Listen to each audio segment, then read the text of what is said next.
Hare Krishna Krishna Krishna Hare Hare, Hare Ram Ram Ram Hare Hare, Hare Krishna Krishna Krishna Hare Hare, Hare Ram Ram Ram Hare Hare, Hare Krishna Krishna Krishna Hare Hare, Hare Ram Ram Ram Hare Hare, Hare Krishna Krishna Krishna Hare Hare, Hare Ram Ram Ram Hare Hare. Jaya Radha Krishna Chandra Radha Krishna Chandra Radhe, Jaya Radha Krishna Chandra Radha Krishna Chandra Radhe, Jaya Radha Krishna Chandra Radha Krishna Chandra Radhe, Jaya Radha Krishna Chandra Radha Krishna Chandra Radhe, Jaya Gauranitai Gauranitai Gauranitai, Jaya Gauranitai Jaya Gauranitai Gauranitai Jaya Gauranitai, Jaya Sitaram Sitaram Sitaram Lakshmana Hanuman, Jaya Sitaram Sitaram Sitaram Lakshmana Hanuman, Jaya Jaya Prabhupada Prabhupada Prabhupada Jai Prabhupada, Jaya Jaya Prabhupada Prabhupada Prabhupada, Jaya Prabhupada, Jaya Jaya Gurudev Gurudev Gurudev, Jaya Jaya Gurudev, Jaya Jaya Gurudev Gurudev, Jaya Jaya Gurudev. बोलो कलि पावन श्री हरिनाम संकीर्तन की जय।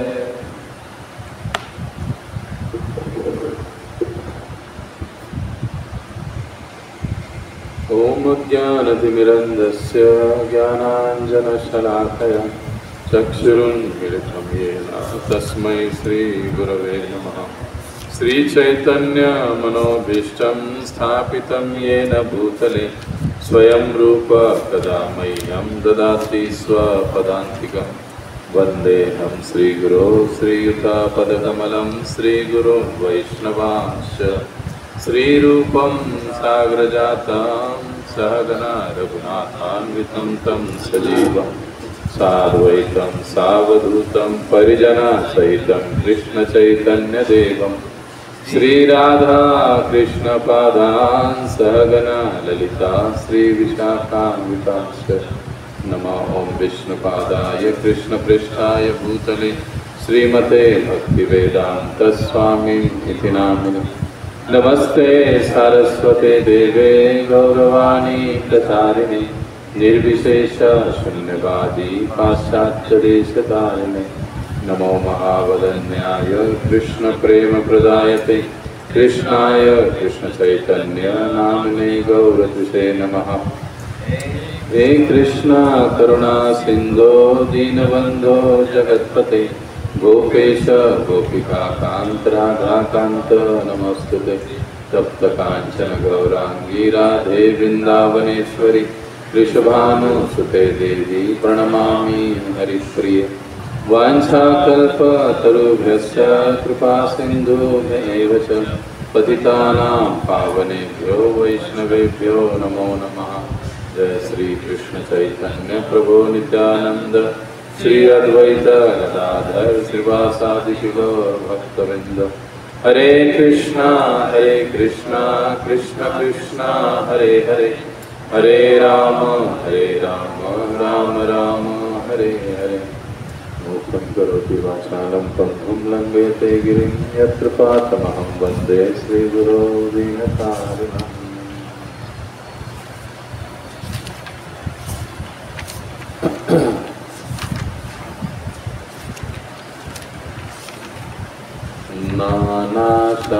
नानाशास्त्रविचारण विचारणैक निपुनो।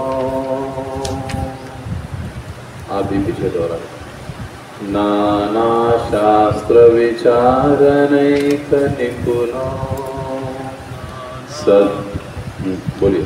नाना शास्त्र विचारणैक निपुनो सद्धर्म संस्थापको।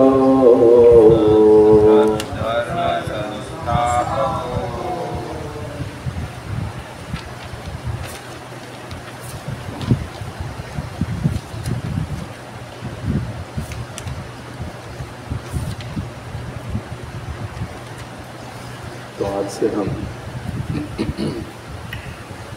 श्री उपदेशामृत पर चर्चा करेंगे।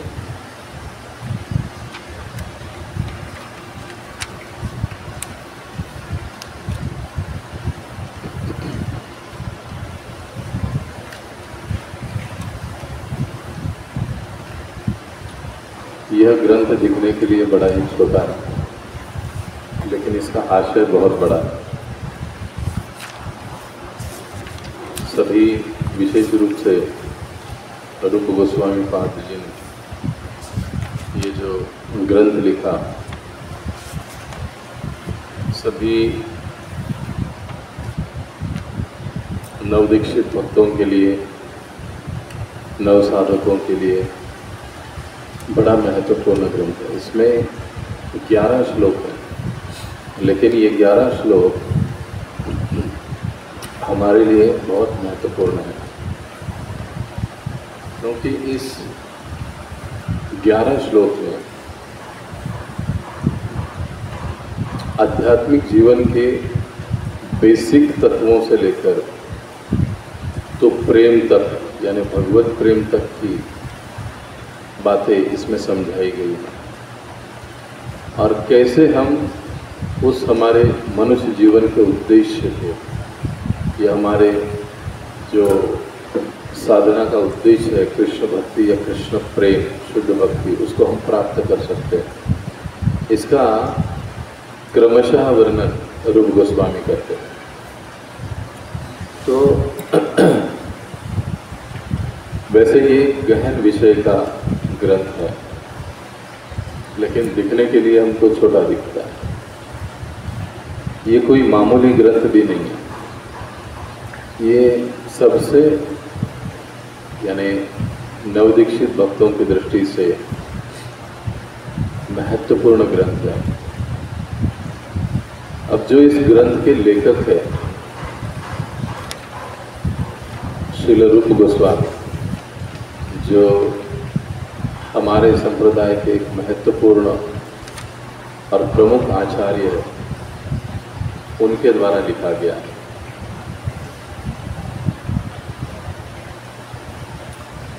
ये जो रूप गोस्वामी हैं, हमारे गौड़ीय संप्रदाय के प्रमुख आचार्य, इसलिए हम लोग प्रायः हम लोगों को कई बार रूपानुग भी कहा जाता है।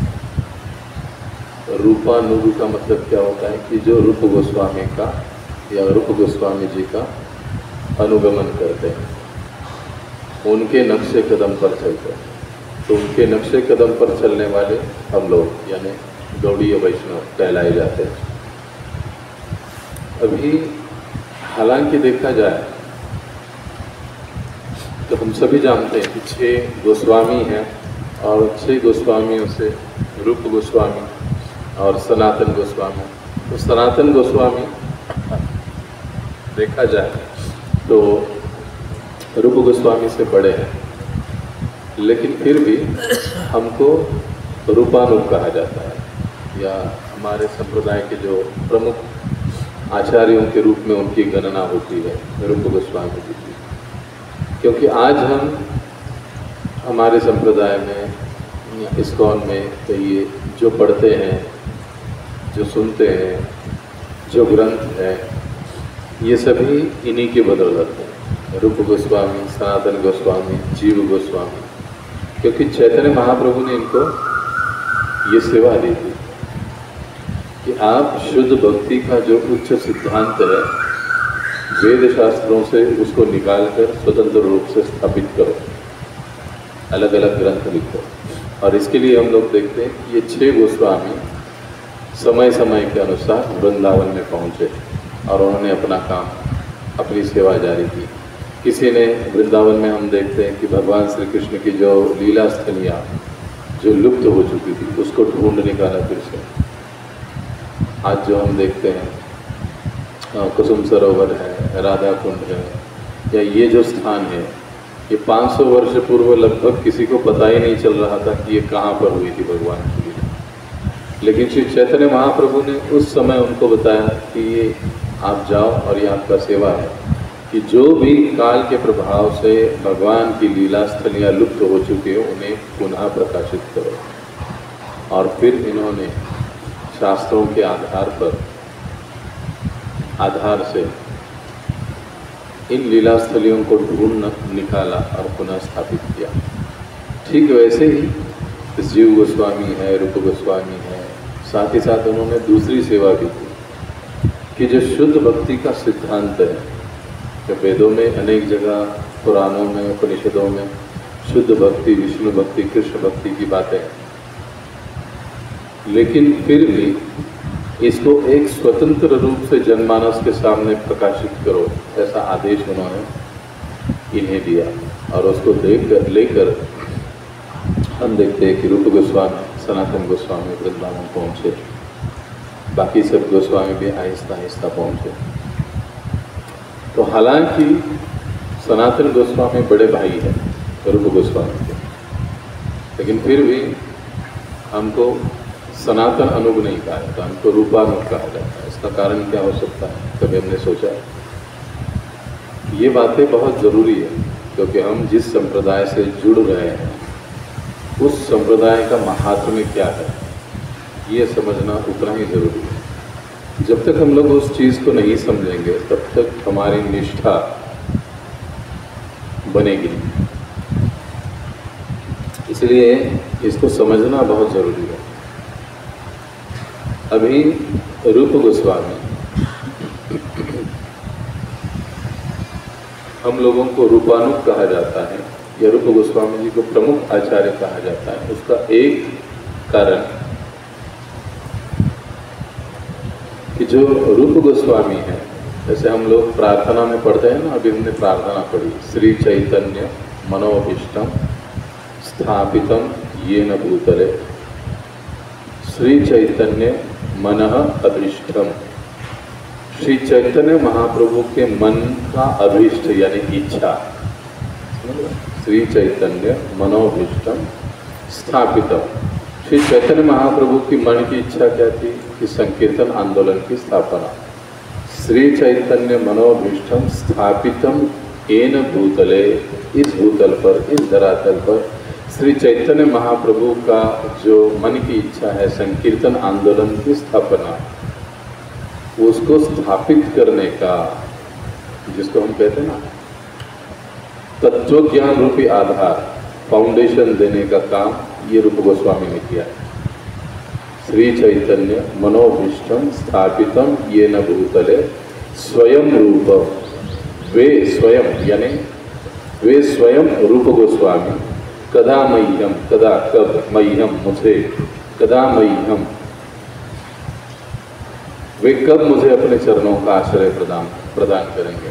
श्री चैतन्य मनोभीष्टम स्थापितम येन भूतले,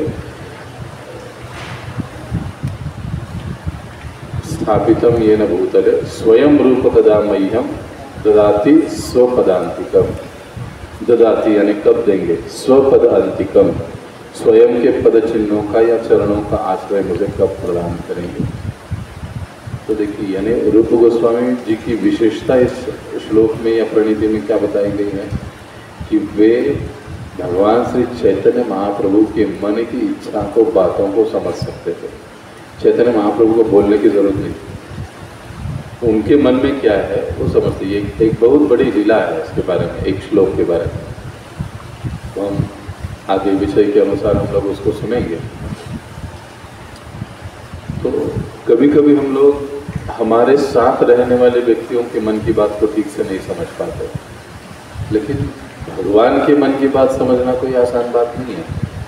लेकिन रूप गोस्वामी पाद ऐसे शक्त प्रदत्त व्यक्ति थे या भक्त थे कि उन्हें चैतन्य महाप्रभु के हृदय की बात, मन की बात वो समझते थे।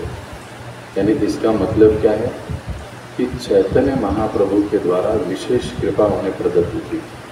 इसलिए हम देखते 10 दिन रूप गोस्वामी जी को उपदेश दिया उन्होंने, और वो सारे सिद्धांत बताए जो चैतन्य महाप्रभु संकीर्तन आंदोलन के लिए स्थापित करना चाहते थे। और फिर रूप गोस्वामी जी ने उसको अलग अलग ग्रंथों में लिपिबद्ध किया। तो कहने का तात्पर्य है कि पहला कारण ये है कि श्री चैतन्य महाप्रभु द्वारा रूप गोस्वामी जी को एक विशेष शक्ति प्रदत्त थी, और उसी के तहत उन्होंने श्री चैतन्य महाप्रभु के सारे आदेशों का, ग्रंथों का जो लेखन करना था उसका पालन किया। इसका मतलब जो रूप गोस्वामी कहते हैं वो चैतन्य महाप्रभु कहते हैं, जो चैतन्य महाप्रभु कह रहे हैं वो रूप गोस्वामी का भेद नहीं है। तो ऐसे लेखक के ग्रंथ को हम पढ़ रहे हैं कि जो भगवान के मन को जानते हैं। एक चीज, ये एक कारण, पहला कारण। दूसरा कारण, भगवान कृष्ण के सर्वोत्तम भक्त कौन माने जाते हैं? उत्तम भक्त, उनसे भी उत्तम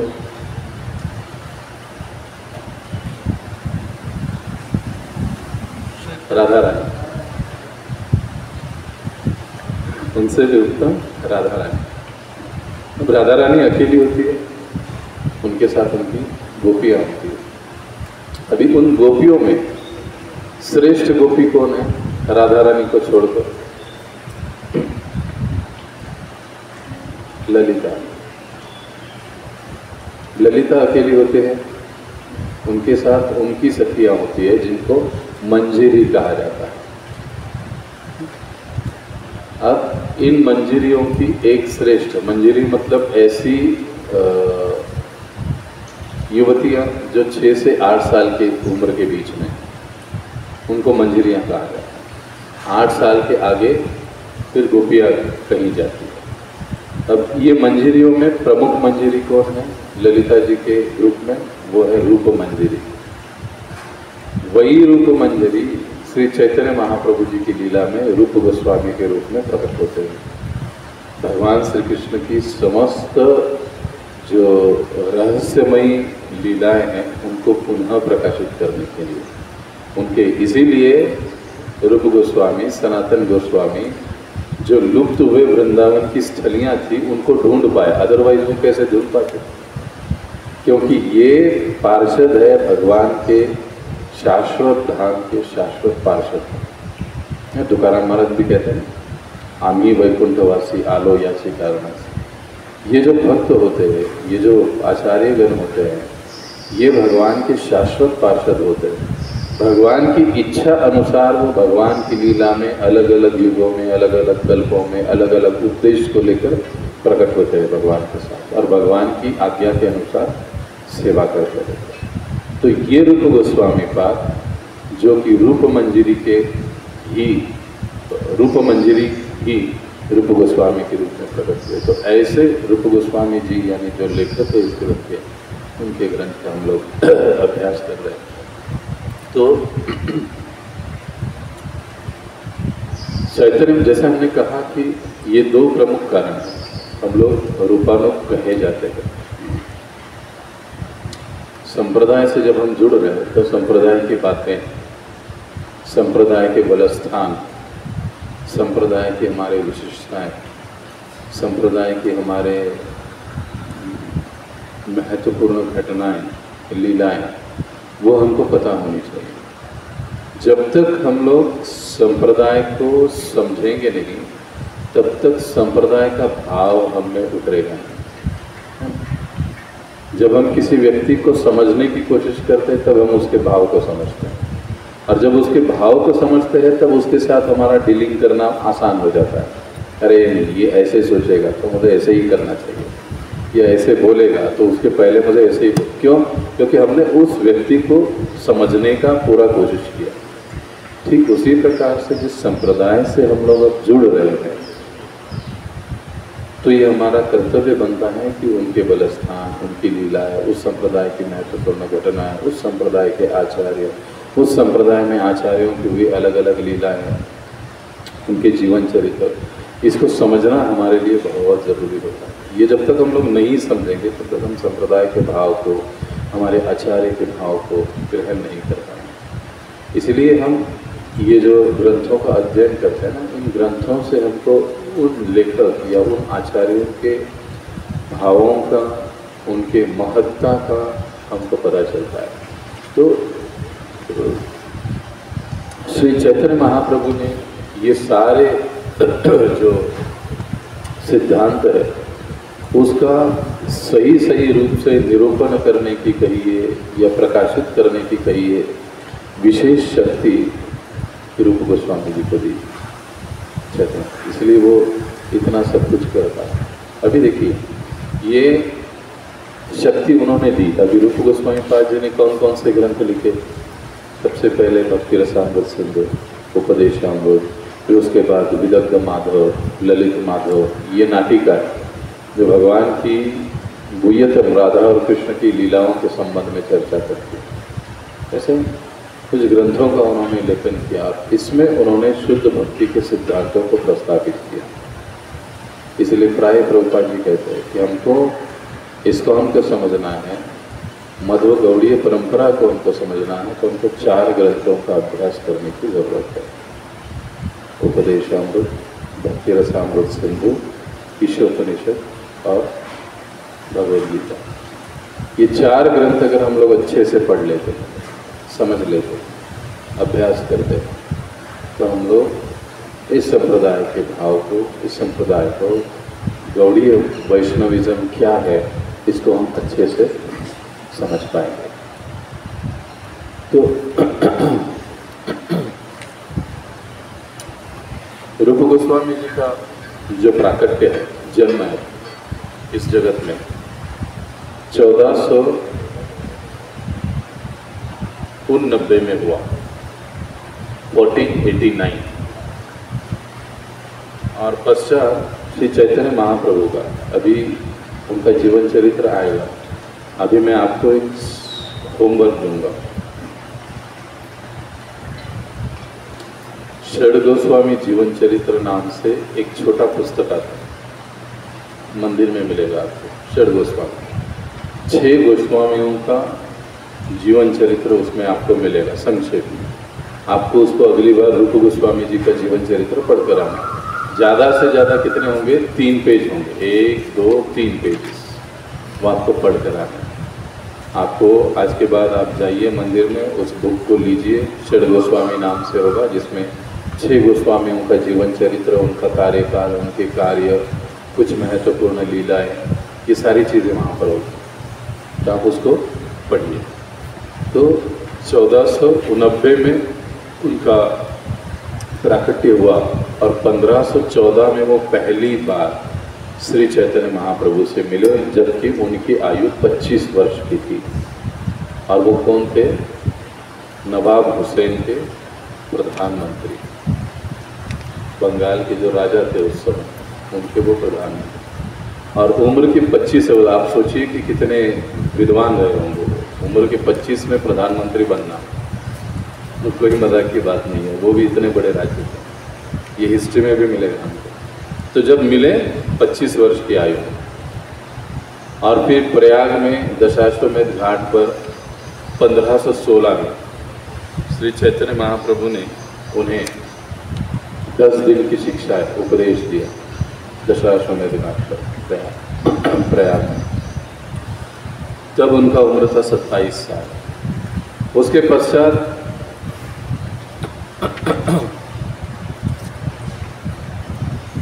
इसी 27 साल की 28 साल की उम्र में पहली बार वो वृंदावन में रहने के लिए आ गए, क्योंकि अगला जो आदेश चैतन्य महाप्रभु ने उनको दिया था कि आपको वृंदावन जाना है और ग्रंथों का लेखन करना है, सनातन को हेल्प करना है, वगैरह वगैरह कुछ चीज़ें बताई, और फिर वो वहाँ पर अभी फिर आगे चलकर 1535 में हमारे संप्रदाय की सबसे महत्वपूर्ण घटना कि गोविंद देव का प्राकट्य उन्होंने कराया।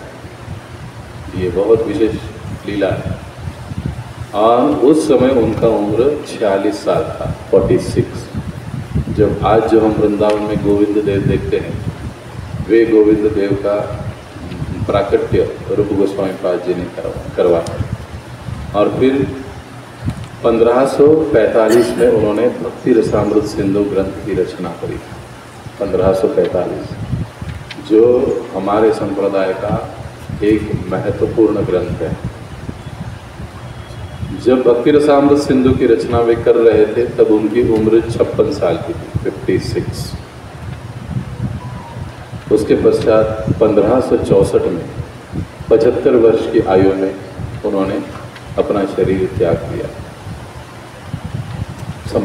समाधि प्राप्त कर ली। तो ऐसे रूप गोस्वामी, जिनके गुरु चैतन्य महाप्रभु थे, चैतन्य महाप्रभु के गुरु ईश्वरपुरी के माधवेंद्रपुरी के लक्ष्मीपति तीर्थ। ये हम गीता में जो हमारी परंपरा देखते हैं, तो गौड़ीय संप्रदाय के, हमारे ब्रह्मध्व गौड़ीय संप्रदाय के जो आचार्य है, मध्वाचार्य, जैसे ब्रह्म मध्व संप्रदाय के आचार्य है मध्वाचार्य, लेकिन गौड़ीय संप्रदाय की जब बात आती है तब उसके जो आचार्य है वह रूप गोस्वामी। ब्रह्म मध्व संप्रदाय और गौड़ीय संप्रदाय, ऐसे 4 प्रमुख संप्रदाय मानते हैं। लेकिन श्री चैतन्य महाप्रभु से एक गौड़ीय संप्रदाय, मान लीजिए, एक अलग से आरंभ हो गया, जिसके प्रमुख आचार्य रूप गोस्वामी रहे। श्री चैतन्य महाप्रभु ने हर संप्रदाय से दो चीज़ें लेकर इस गौड़ीय संप्रदाय की, इस गौड़ीय संप्रदाय को आगे बढ़ाया। तो चैतन्य चरितामृत में हम लोग देखते हैं आदि लीला में कि 10वें स्कंद से लगभग 84 श्लोक है जो हमको मध्य लीला में, जो हमको रूप गोस्वामी जी की लीलाओं को समझाते हैं। 175 नंबर के श्लोक से लेकर तो 220 नंबर के श्लोक तक श्री रूप गोस्वामी जी की अलग अलग लीलाओं का वर्णन हमको वहाँ पर मिलता है, कृष्णदास कविराज गोस्वामी करते हैं। तो हमारा संप्रदाय एक प्रकार से देखा जाए तो 5वां संप्रदाय, जिसकी शाखा माधवेंद्रपुरी से स्टार्ट हुई, और इस गौड़ीय संप्रदाय के प्रमुख आचार्य रहे रूप गोस्वामी। तो ऐसे रूप गोस्वामी जी के ग्रंथ का हम अध्ययन कर रहे हैं। जब हम लेखक को समझते हैं तब हम उसके लेखन को समझ पाएंगे। लेखक रूप गोस्वामी, ठीक है, रूप गोस्वामी क्या है? रूप गोस्वामी वो लेखक जो लेखन कर रहे हैं उनकी महत्ता क्या है, उसको जब हम समझेंगे तब हम उनके लेखन को सीरियसली पढ़ेंगे। अदरवाइज प्राय हम लोग भक्त लोग भी कहते हैं भगवद गीता, भक्ति रसामृत से पढ़ते हैं, लेकिन पढ़ने से पहले जब हम, जिसको हम कहते हैं जड़ से जब हम अभ्यास करते हैं तो अभ्यास काफ़ी पक्का होता है। फिलोसॉफिकली हम लोग जितने दृढ़ होंगे, पक्के होंगे, उतने हम आध्यात्मिक जीवन में मजबूत रहेंगे। फिलोसॉफिकली अगर हम लोग पक्के नहीं हैं, हिलते डुलते रहेंगे, कभी ये बाबा कभी वो बाबा, थोड़ा इधर सुनेंगे थोड़ा उधर सुनेंगे, क्योंकि हमारे संप्रदाय से ही हमारा विश्वास नहीं है, इसका सीधा मतलब है। क्योंकि हम अपने संप्रदाय के महात्म्य को समझे ही नहीं, हम अपने आचार्यों की महत्ता को समझे ही नहीं। जब घर में नहीं ठीक से समझे, इसलिए तो बाहर घूम रहे हैं, तो क्यों घूमेंगे? तो जब हम इन आचार्यों की महत्ता को समझेंगे तो हम समझेंगे कि बाकी चीज़ों की हमें आवश्यकता नहीं है, यही सब कुछ है। तो ऐसे रूप गोस्वामी पाद जो इस 11 श्लोकों को दिए हमारे लिए, जो नवदीक्षित भक्त है, सबसे महत्वपूर्ण। अभी इसका पहला चालू होगा अमोघ। अभी जब नेक्स्ट टाइम हम लोग आएंगे, हमारे पास अपना बुक होना चाहिए, ज़्यादा अच्छा हो, हिंदी में हो, अपनी नोटबुक होनी चाहिए। यहाँ पर हम पढ़ाई के लिए आ रहे हैं, नो टाइम पास। तो ये होना चाहिए। और जो भी महत्वपूर्ण बातें हैं जो आपको लगती है, हमें नोट डाउन करना चाहिए। क्यों नोट डाउन करना चाहिए? एक बार लिखना मतलब 3 बार सुनना, और एक बार सुनना मतलब 0 टाइम सुनना। सुनते नहीं लोग। अच्छा, इसको और विज्ञान के तरीके से समझाएंगे। जब हम कोई वस्तु, कोई चीज़, विषय हम सुनते हैं, 1 घंटा मान लो हमने सुन लिया, तो बोलने वाला 100% बोल देता है। सुनने वाला उसमें से ओनली 33% ग्राफ्सिंग करता है, आकलन करता, उतना ही होता है। स्पीच खत्म होने के बाद जब उससे पूछा जाए तो मुश्किल से 10% भी बता सकता है, मुश्किल से।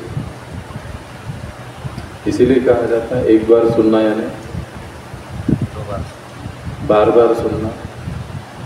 जब हम एक बार लिखते हैं तो 3 बार सुनने के समान होता है।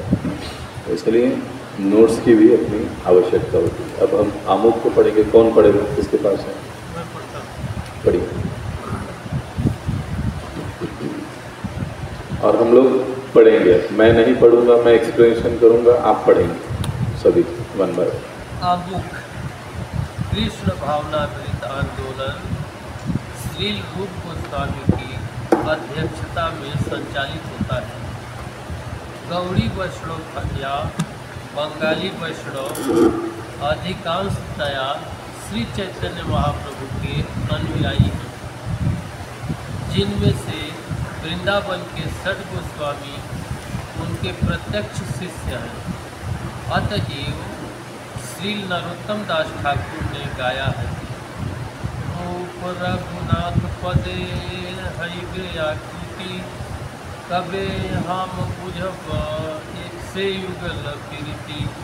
जब मैं गोस्वामियों द्वारा प्रदत्त साहित्य को समझने के लिए उत्सुक होऊंगा, तभी मैं राधा तथा कृष्ण के दिव्य प्रेम व्यवहार को समझने में समर्थ हो सकूंगा। बस अब यहाँ पर ये आमुख, ये लिखा किसने है? AC भक्ति वेदांत स्वामी, सितंबर 20, 1975, विश्वरूप महोत्सव, कृष्ण बलराम मंदिर, रमण रेती। वहाँ पर प्रभुपाद जी ने स्वयं ये आमुख लिखा है। और इस आमुख में प्रभुपाद जी एक प्रकार से लेखक और उनके लेखन के महात्म्य को समझा रहे हैं। और सीधा पहला ही लाइन में क्या बता रहे हैं कि कृष्ण भावनामृत आंदोलन श्रील रूप गोस्वामी की अध्यक्षता में संचालित होता है। तो हमारा जो आंदोलन है कृष्ण भावनामृत आंदोलन, उसके अध्यक्ष कौन है? रूप गोस्वामी। उनके दिशा निर्देशानुसार ये आंदोलन चलता है। और क्या कहते हैं कि गौड़ीय वैष्णव या बंगाली वैष्णव अधिकांशतया चैतन्य महाप्रभु के अनुयायी है। क्योंकि श्री चैतन्य महाप्रभु बंगाल से थे, ये कई सारे अनुयायी वहाँ पर बंगाल में रहे। और जिनमें से ये जो 6 गोस्वामियों का जिक्र हम कर रहे थे, रूप गोस्वामी आदि, ये 6 गोस्वामी श्री चैतन्य महाप्रभु के प्रत्यक्ष शिष्य है, जिन्होंने श्री चैतन्य महाप्रभु के शिष्यत्व को स्वीकार किया, अपने आप को उनका शिष्य स्वीकार किया। तो श्रील प्रभुपाद जी कहते हैं कि नरोत्तम दास ठाकुर, जो हमारे एक अन्य और आचार्य है, जिनके भजन काफ़ी प्रसिद्ध है, उन्हीं के एक भजन में वे कहते हैं कि रूप रघुनाथ पदे हवे हईबे आकृति, कबे हम बुझब से युगल प्रीति।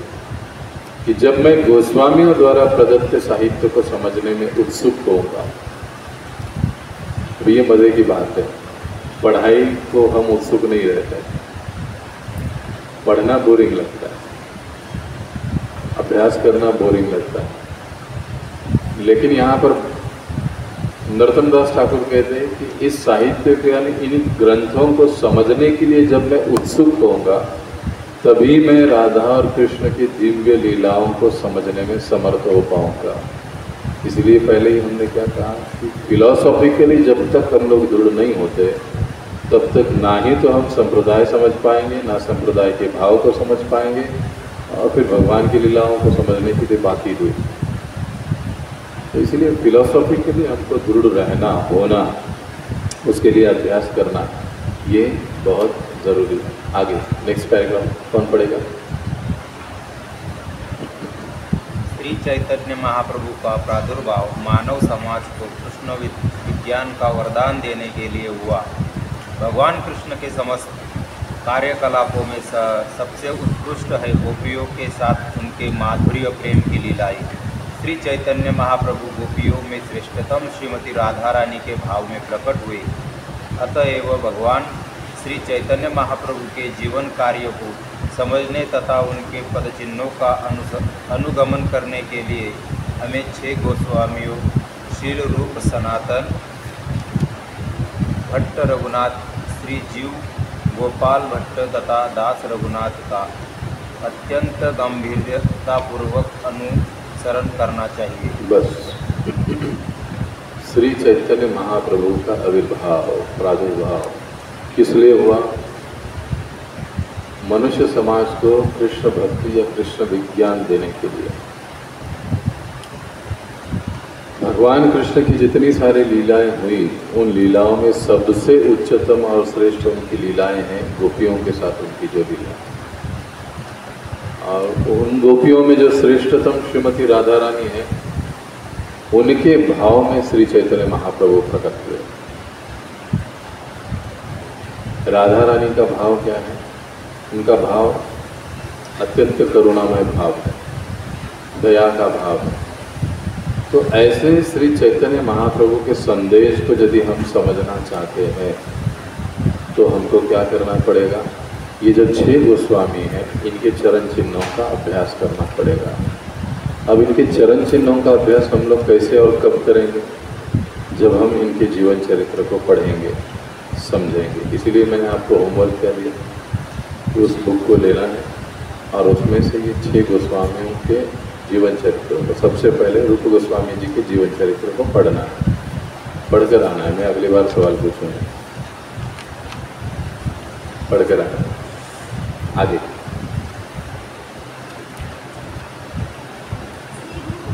नेक्स्ट कौन पढ़ेगा? हाँ,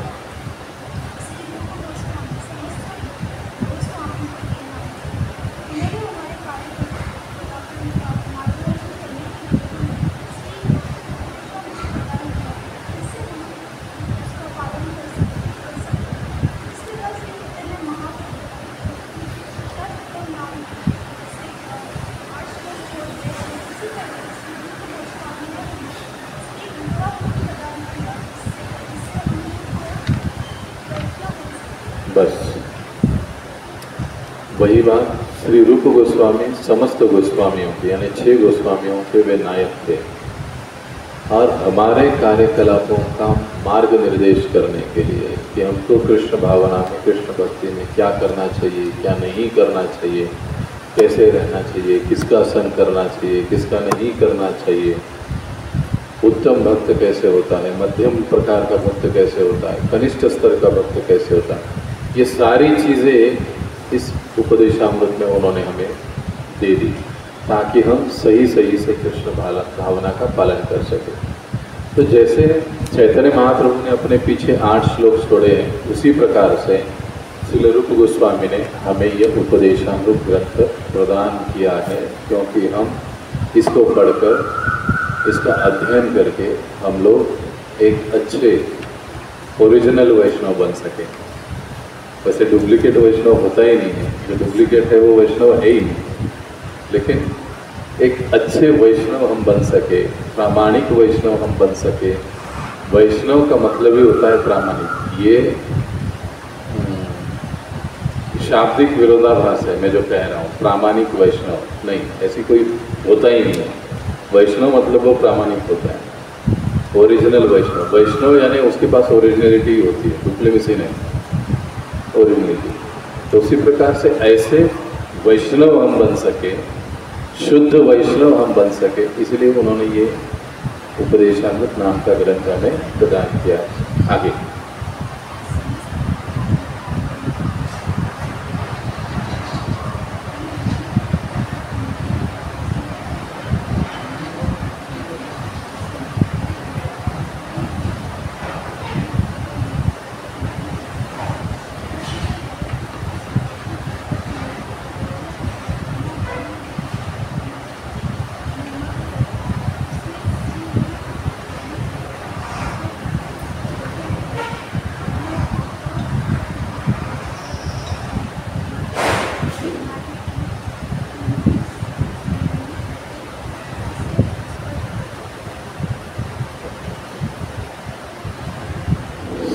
अभी ये जो तीसरा पैराग्राफ है, तीसरा पैराग्राफ हमको इस ग्रंथ के उद्देश्य को समझा रहा है कि उपदेशामृत ग्रंथ का उद्देश्य क्या है, क्यों लिखा गया है। तो पहली लाइन क्या है कि समस्त आध्यात्मिक कार्यों में मनुष्य का पहला कर्तव्य है अपने मन तथा इंद्रियों को वश में करना।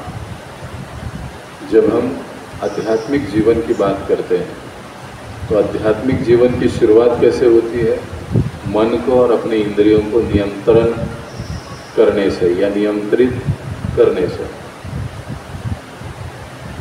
जहाँ पर मन और इंद्रियां नियंत्रित करने की विधि नहीं है या ज़रूरत नहीं बताते हैं, वो जीवन आध्यात्मिक जीवन हो ही नहीं सकता। लेकिन लोगों को आजकल ऐसा जीवन अच्छा लगता है। कैसा कि आध्यात्मिक तो हम लोग हैं, लेकिन हम खाएंगे, पिएंगे, मजा करेंगे, ऐश करेंगे, तो सब चलता रहेगा और साथ में साथ हम कुछ तो अपना इस उस देवता का, भगवान का कुछ तो उलपटांग काम करते रहेंगे और लोगों को कहेंगे कि हम भी बड़े धार्मिक हैं। लेकिन ऐसे नहीं होता। ये इस ग्रंथ के उद्देश्य में सबसे पहले क्या बताया जा रहा है कि आध्यात्मिक कार्य में मनुष्य का पहला कर्तव्य है मन और इंद्रियों पर नियंत्रण करना।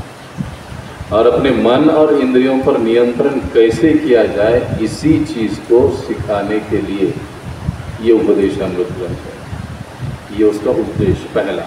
अब दूसरा, मन तथा इंद्रियों को वश में किए बिना कोई भी व्यक्ति आध्यात्मिक जीवन में प्रगति नहीं कर सकता। हम लोग भी अगर हरे कृष्णा में हैं और सब कुछ कर रहे हैं, लेकिन मन और इंद्रियों को हम नियंत्रण में लाने की कोशिश ही नहीं करते, तो फिर हमारी प्रगति नहीं रहेगी, होगी नहीं। हम वहीं पर रहेंगे। हम जब तो करेंगे लेकिन मन दुनिया भर में घूमता रहेगा। हम लोग नियम तो पालन करते रहेंगे, लेकिन कहीं ना कहीं तो मन में लगता रहेगा क्या यार, काश मैं भी उस बड़ा भाव की गाड़ी पर होता। तो ऐसा कुछ नहीं होता। अगर ऐसे हमारे मन में विचार है, इस तरह से अगर हम लोग पालन कर रहे हैं, तो हम आध्यात्मिक जीवन में कभी प्रगति नहीं कर सकते। इसलिए क्या बताया गया है कि मन और इंद्रियों को वश में किए बिना कोई भी साधक आध्यात्मिक जीवन में प्रगति नहीं कर सकता। उसी मन और इंद्रियों को कैसे वश में लाया जाता है, इसको सिखाने का, बताने का काम ये उपदेशामृत ग्रंथ के माध्यम से रूप गोस्वामी कर रहे हैं। दूसरा उद्देश्य। तीसरा, प्रत्येक व्यक्ति इस भौतिक जगत में रजो तथा तमो गुण में निमग्न रहता है। उसे श्री रूप गोस्वामी के उपदेशों पर चलते हुए अपने आप को सत्व गुण के पद तक उठाना चाहिए। तीसरा उद्देश्य क्या है इस ग्रंथ का? इस ग्रंथ के क्रमशः जब हम अभ्यास करते, इस ग्रंथ को पढ़ते हैं, इनकी चीज़ों को, इन सिद्धांतों को हम अपने जीवन में उतारते हैं, तो हम लोग कहाँ तक पहुँच जाते हैं? सत्वगुण तक ऊपर उठते हैं। यानी एक साधक को, एक व्यक्ति को रजोगुण से लेकर तमोगुण में से उठाकर, रजोगुण से उठाकर सत्वगुण तक ले जाना, ये इस ग्रंथ का तीसरा महत्वपूर्ण उद्देश्य है। रूप गोस्वामी बात कर। चौथी चीज, तभी आगे की उन्नति संबंधी प्रत्येक रहस्य स्पष्ट हो जाएगा।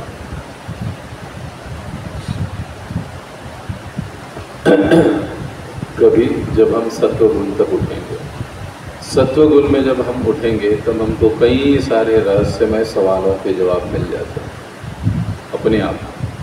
ददामि बुद्धि योगम तम येन माम उपयान्ति ते। जब हम ग्रंथों को सही सही रूप से अध्ययन करते हैं, सही भक्तों से या मतलब एक वैष्णव से जब हम सुनते हैं, शुद्ध भक्तों से हम सुनते हैं, तो फिर ये ग्रंथ, ये ज्ञान अपना कार्य आरंभ कर देता है और जो सारे रहस्य हैं आध्यात्मिक जीवन के, वो खुद ब खुद हमारे सामने प्रकट होने लग जाते हैं। तो आध्यात्मिक जीवन को प्रकट कराना, ये इस ग्रंथ का उद्देश्य है। ये तो तीसरा पैराग्राफ है, ये हमको इस ग्रंथ के उद्देश्य के बारे में समझाता है। अभी चौथा और अंतिम पैराग्राफ कौन पढ़ेगा?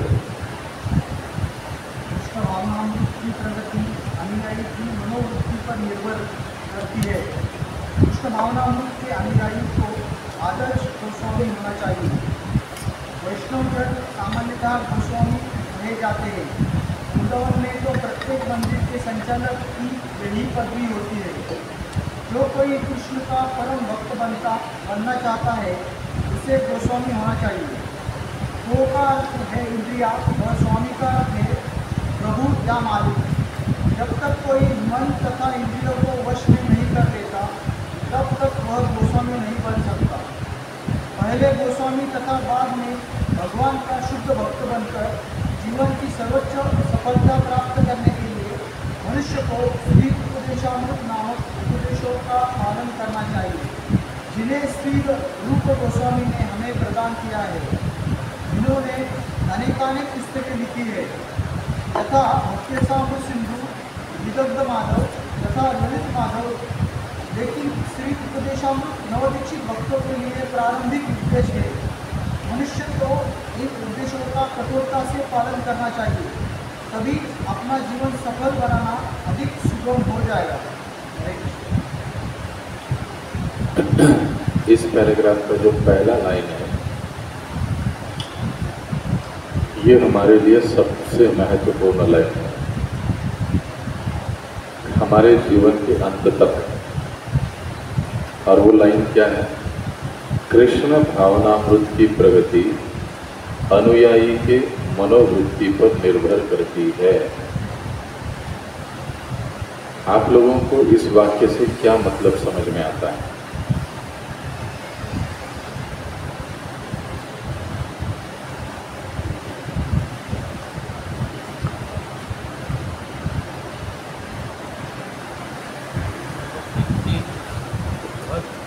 क्या है? बिल्कुल, क्या सोचता है? हाँ, उसकी सोच। अच्छा, सही बताया। और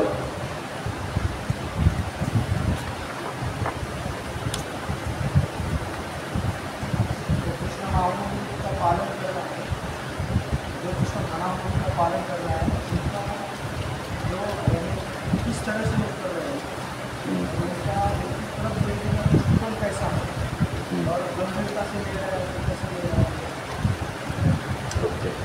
अच्छा, और थोड़ा सा सीधे कि मनोवृत्ति शब्द का मतलब क्या है, आपको क्या लगता है?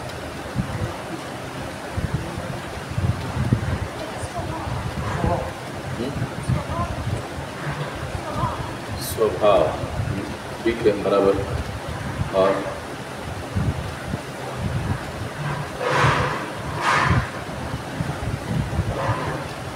कुछ मनोवृत्ति, स्थिति। ओके, और आचरण नहीं, आचरण नहीं।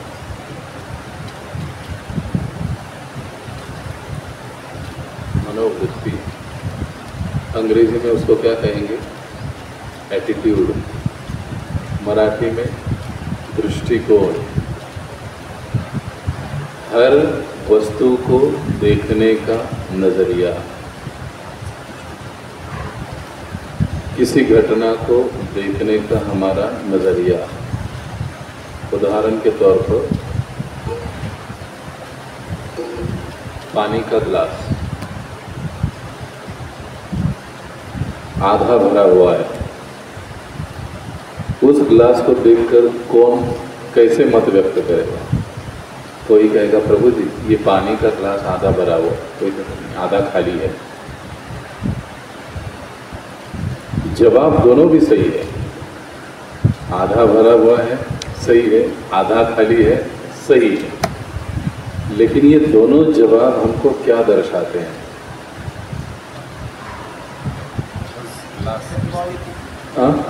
ग्लास की स्थिति हो। ओके, ग्लास की स्थिति ओके ठीक है। हाँ, उस व्यक्ति का एटीट्यूड पॉजिटिव, जो कहता है कि ये ग्लास आधा भरा हुआ है, इसका मतलब वो सकारात्मक दृष्टि वाला सोच वाला व्यक्ति है। जो ये कहता है कि ये आधा खाली है, इसका मतलब है कि वो नकारात्मक देखने वाला सोचने वाला व्यक्ति है। जो कहेगा आधा खाली है, उसको हर चीज़ में कमी देखने की आदत है। जो कहेगा आधा भरा हुआ है, वो हर बुरे चीज़ में से भी अच्छी चीज़ ढूंढ के निकालेगा। इसको कहते हैं पॉजिटिव। दूसरा वाला निगेटिव। तो हमारा दृष्टिकोण आध्यात्मिक जीवन में कैसे है, हमारी मनोवृत्ति आध्यात्मिक जीवन में कैसी है, उसके ऊपर हमारी यानी साधक की प्रगति निर्भर रहती है। कई बार देखा जाता है शुरुआत में हम सकारात्मक होते हैं, 5 साल के बाद आधा खाली है वाली मनस्थिति हमारी हो जाती है। पहले हम कहते नहीं आधा भरा हुआ है, आधा भरा हुआ है, बाद में फिर 5-6 साल के बाद आधा खाली है, आधा खाली है, ये भी खाली है, वो भी खाली है, आधा खाली है, अरे सब जगह आधा खाली है। तो हमारी जो मनोवृत्ति है उसको सकारात्मक बनाए रखना ये बहुत ज़रूरी है। और जो साधक भक्त इसको बनाए रखने में सफल होते हैं वो निरंतर प्रगति करते रहते हैं। अब अपनी मनोवृत्ति को सही या सकारात्मक कैसे बनाए रखा जा सकता है? जिन साधकों की मनोवृत्ति सकारात्मक है, ऐसे लोगों के भक्तों की संगति में रहता है। अब इस्कॉन इतनी बड़ी हमारी संस्था है, इतना बड़ा मंदिर है, इतने सारे भक्त लोग हमारे साथ जुड़ जाते हैं। सभी तो आधा ग्लास भरा हुआ वाले नहीं होते, कुछ आधा खाली वाले भी होते हैं। अगर हम खाली वालों के साथ रहेंगे तो हम भी खाली वाले बन जाएंगे कि आधा खाली है, आधा खाली है, आधा खाली। हम लोग ये सोचेंगे कि आधा भरा हुआ है, ऐसों के साथ अगर हम रहेंगे तो हम भी ये सोचने लग जाएंगे ये आधा भरा हुआ है। तो हमारे लिए फायदेमंद क्या है, आधा खाली या आधा भरा हुआ? आधा भरा हुआ। तो हमको ऐसों के संगति में अगर हम लोग रहते हैं तो फिर हम लोग जीवन भर कृष्ण भावनामृत का पालन आसानी से कर सकते हैं, पहली चीज। दूसरी चीज, जो प्रगति है कृष्ण भावना की वो हमको साध्य हो जाती है इसी के कारण। इसी के लिए ये कहा गया कि कृष्ण भावनामृत की जो प्रगति है वो साधक के मनोवृत्ति पर निर्भर करती है। इस बात को अपने माइंड में फिट बिठा लेना है। ये जितना फिट बैठेगी आप इसको भूलोगे नहीं। आप कभी भी आधा ग्लास खाली है वालों के साथ जाएंगे नहीं। ये सेंटेंस अगर आप भूल गए तो फिर गड़बड़ होगी। इसलिए अगर हम आध्यात्मिक जीवन में प्रगति चाहते हैं, हम भगवान के प्रति अपना निष्ठा, अपना प्रेम बढ़ाना चाहते हैं, बनाए रखना चाहते हैं, अपने गुरु के प्रति, प्रभुपाद जी के प्रति अपनी निष्ठा, अपना प्रेम बढ़ाना चाहते हैं, बनाए रखना चाहते हैं, तो हमारी मनोवृत्ति हमको सकारात्मक ही रखनी पड़ेगी। और उसके लिए हमको ऐसे ही भक्तों के संगति में रहना पड़ेगा। दूसरा लाइन, कृष्ण भावनामृत के अनुयायी को आदर्श गोस्वामी होना चाहिए। तो वैष्णव जन सामान्यतया गोस्वामी कहे जाते हैं। गोस्वामी ये शब्द 2 शब्दों को मिलकर बनता है। गो यानी इंद्रिय, स्वामी यानी मालिक, नियंत्रण करना। इसका दूसरा भी मतलब है, गो यानी गाय, गौ, स्वामी मतलब मालिक। तो गोस्वामी यहाँ पर जो शब्द का मतलब है, संदर्भ है, अपने इंद्रियों का स्वामी होना चाहिए। वर्तमान जीवन में हम लोग अपने इंद्रियों के क्या है,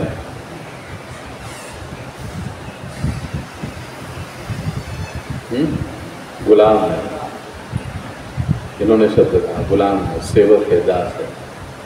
मन कहता है उस होटल में अच्छा मिलता है, भाग गया उसका। मन कहता है अरे यहाँ पर अच्छा सेल लगा है, भाग गया। आंखों ने देखा अरे वहाँ पर बहुत बढ़िया सा पिक्चर लगा है, चला है, तो चले गए उसके पास। और फिर सब कुछ करने के बाद हम क्या कहते हैं, मी माझा मनासा राजा। कैसे मन के राजा हम लोग भाग तो रहे हम इंद्रियों के अनुसार, मन के अनुसार, तो फिर हम इंद्रियों के स्वामी नहीं, मन के स्वामी नहीं, बल्कि उसके हम गुलाम हैं, सेवक है, दास है। वो जैसा कहता है वैसे हम लोग करते हैं। लेकिन वैष्णव जन क्या कैसे होते हैं, वो गोस्वामी होते हैं। अभी हम लोग वैष्णव है, हमारा सिचुएशन क्या है, हम लोग वैष्णव है या नहीं है, हम कहाँ पर हैं, प्रयास करें बीच में। वैष्णव नहीं वाली बात तो हमारे साथ है नहीं अभी, लेकिन वैष्णव है वाली बात भी नहीं है, तो हम प्रयास करें उस रास्ते में। तब उस प्रयास के रास्ते का पहला सीढ़ी क्या है, मनुष्य का पहला कर्तव्य अपने मन और इंद्रियों को नियंत्रण में करना। जब हम अपने मन और इंद्रियों को नियंत्रित करते हैं तब हम गोस्वामी बनते हैं। और वैष्णव जन कैसे होते हैं, गोस्वामीगण होते हैं। तो प्रभुपाद जी बताते हैं कि वृंदावन में मंदिर के संचालक को गोस्वामी ये पदवी होती है। जो कोई कृष्ण का परम भक्त बनना चाहता है उसे गोस्वामी होना चाहिए। कृष्ण का भक्त बनना है तो उसे क्या करना चाहिए, उसे गोस्वामी बनना चाहिए। गोस्वामी बनना चाहिए मतलब क्या है, अपने इंद्रियों को काबू में रखना चाहिए, कंट्रोल में रखना चाहिए। जब हम इंद्रियों को कंट्रोल में रखने की कोशिश करें, ये सब कब होगा, जब हमारी मनोवृत्ति सही होगी। मनोवृत्ति अगर सही नहीं होगी तो हम लोग इंद्रियों को वश में नहीं कर पाएंगे। एक शुरुआत में बाटा कंपनी जब लॉन्च हुई तो धूम धड़ाके से उनका सेलिंग हो रहा था, जूते चप्पल सादी सारे। और उस समय फिर कंपनी ने डिसाइड किया कि अफ्रीका में हमको अभी हमारा ब्रांड चालू करना है। तो कंपनी ने अपने प्रतिनिधि को भेजा अफ्रीका में, जाओ वहाँ पर मार्केट चांसेस कितने हैं ढूंढो और हमको रिपोर्ट करो। तो वो गया, उसने देखा, जैसे उतरा एयरपोर्ट पर, देखा इधर सबके, अभी उसका ध्यान क्योंकि वो जूते की कंपनी का था, उसका ध्यान सभी के पैरों के ऊपर। तो देख रहा है अरे यहाँ पर तो कोई जूता चप्पल पहन ही नहीं रहा है, ये सभी लोग बिगड़ जूते चप्पल के हैं। फिर उसने थोड़ा इंक्वायरी, तो उसको पता चला कि यहाँ की परंपरा है कि ये लोग जूते और चप्पल पहनते ही नहीं।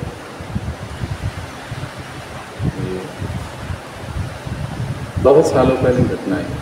तो उसने अपना रिपोर्ट बनाया, यहाँ पर परंपरा है कि ये लोग जूते और चप्पल पहनते ही नहीं। सबब यहाँ पर हमारे मार्केटिंग का कोई चांस नहीं।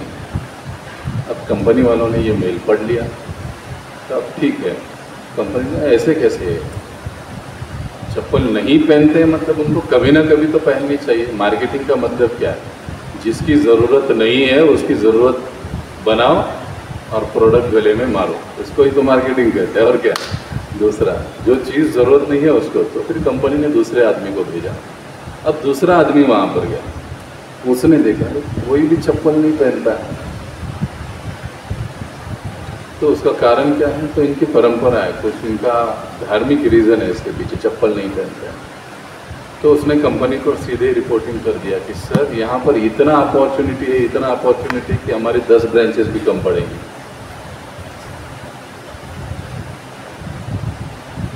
तो फिर कंपनी को इसका एटीट्यूड बड़ा अच्छा लगा कि पॉजिटिव सोच वाला। फिर उसने एक आइडिया लगाया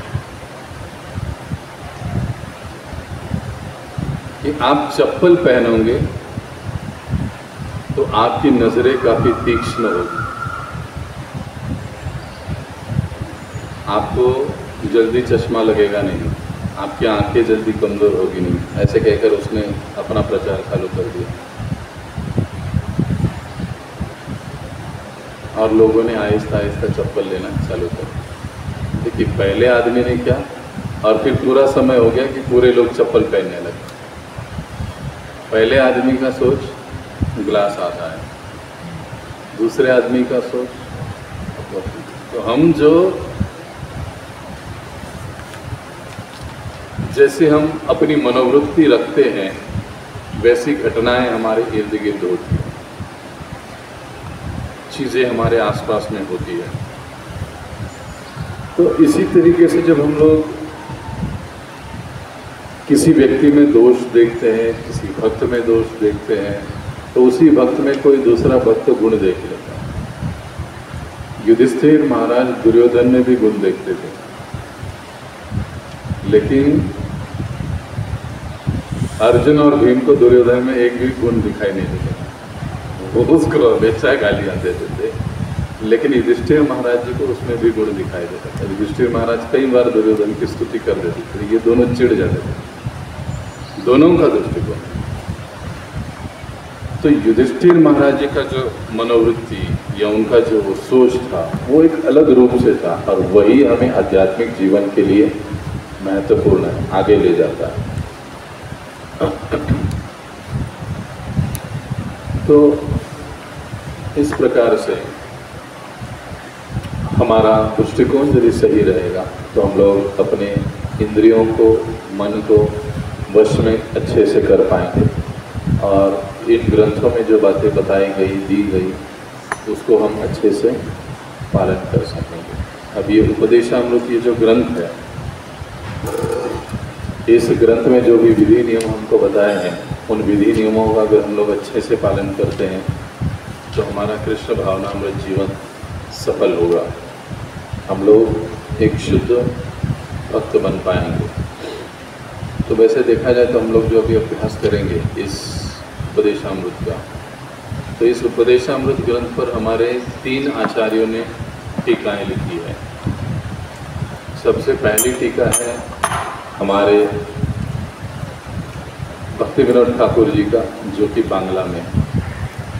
इस मृदु गोस्वामी पाद जी ने संस्कृत में लिखा श्लोक, उसका तात्पर्य, उसको भक्ति विनोद ठाकुर जी ने उसके ऊपर पहली बांग्ला टीका लिखी।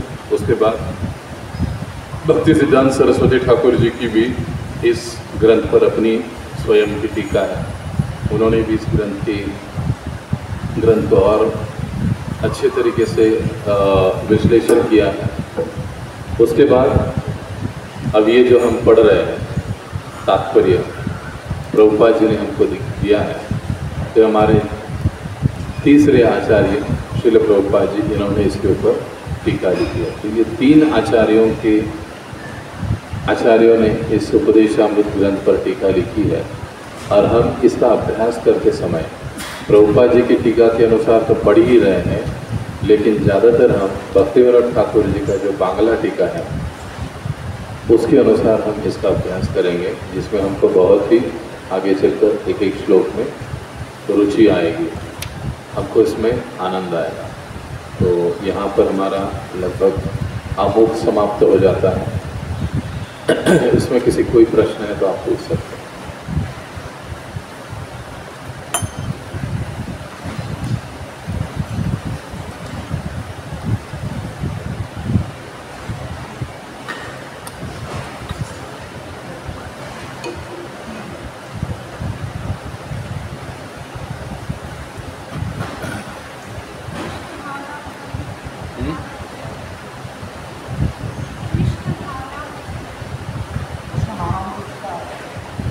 अर्थ क्या है?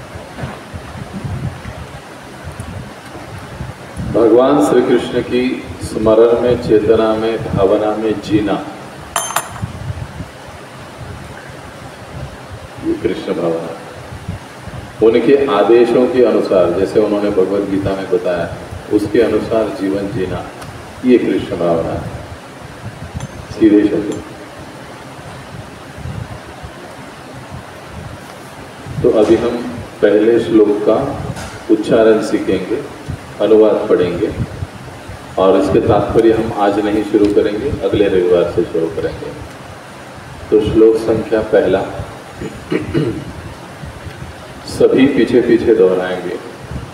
वाचो वेगम मनसः क्रोध वेगम, वाचो वेगम मनसः क्रोध वेगम, जिह्वा वेगम उदर उपस्थ वेगम, जिह्वा वेगम उदर उपस्थ वेगम, एतान वेगान यो विषहेत धीरः, एतान वेगान यो विषहेत धीरः, सर्वामपि मां पृथिवीं सशिष्यात्, सर्वामपि मां पृथिवी सशिष्यात्। वाचो वेगं मनसः क्रोध वेगं, वाचो वेगं मनसः क्रोध वेगं, जिह्वा वेगं उदर उपस्थ वेगं, जिह्वा वेगं उदर उपस्थ वेगं, एतान वेगान यो विषहेत धीरः, एतान् वेगान् यो विषहेत धीरः, सर्वामपि मां पृथिवीं सशिष्यात्, सर्वामपि मां पृथिवी सशिष्यात्। वाचो वेगं मनसः क्रोध वेगं, वाचो वेगं मनसः क्रोध वेगं, जिह्वा वेगं उदर उपस्थ वेगं, जिह्वा वेगं उदर उपस्थ वेगं, एतान् वेगान् यो विषहेत धीरः, एतान् वेगान् यो विषहेत धीरः, सर्वामपि मां पृथिवीं सशिष्यात्। सर्वामपि मां पृथिवी सशिष्यात्। कौन वाचेगा तो वन बाय वन।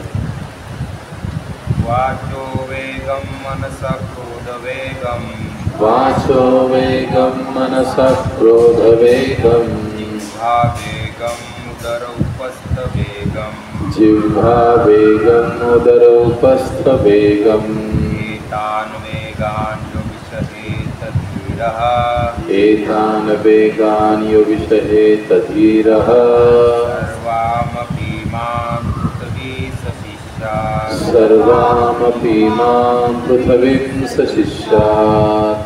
नेक्स्ट।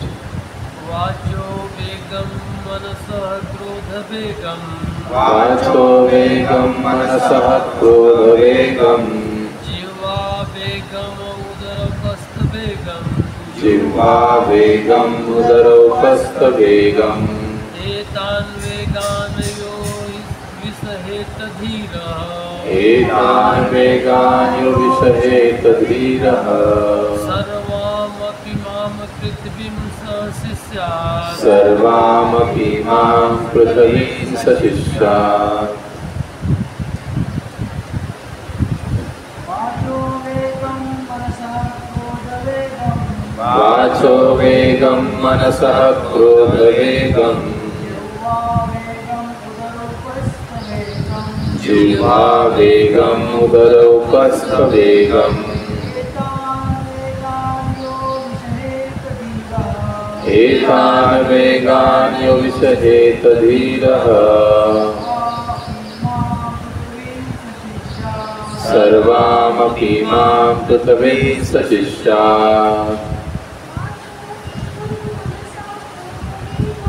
वाचो वेगं मनसः क्रोध वेगं,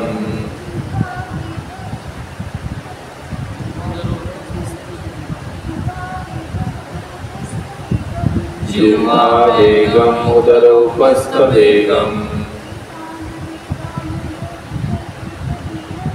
एतान् वेगान् यो विषहेत धीरः, सर्वामपि मां पृथिवीं सशिष्यात्। अनुवाद। वाचो वेगं मनसः क्रोध वेगं। अभी सब साथ में पढ़ेंगे और प्रोनाउंसिएशन एकदम पक्का रहे। वाचो वेगं मनसः क्रोध वेगं, जिह्वा वेगं उदर उपस्थ वेगं, एतान् वेगान् यो विषहेत धीरः, सर्वा अपि मां पृथ्वीं सशिष्यात्। अनुवाद: वह गंभीर व्यक्ति जो वाणी के वेग को, मन की मांगों को, क्रोध की क्रियाओं को तथा जीव, उदर एवं जनन इंद्रियों के वेगों को सहन कर सकता है, वह सारे संसार में शिष्य बनाने के लिए योग्य है। सभी पढ़ेंगे इसको। वह गंभीर व्यक्ति जो वाणी के वेग को, मन की मांगों को, क्रोध की क्रियाओं को तथा जीव, उदर एवं जनन इंद्रियों के वेगों को सहन कर सकता है, वह सारे संसार में शिष्य बनाने के लिए योग्य है।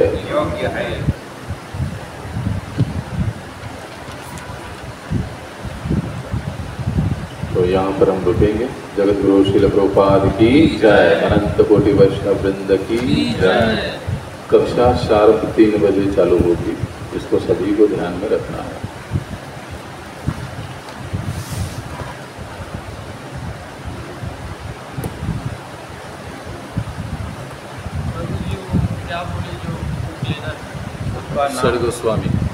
षड गोस्वामी, वृंदावन के षड गोस्वामी, ऐसा नाम है शायद से।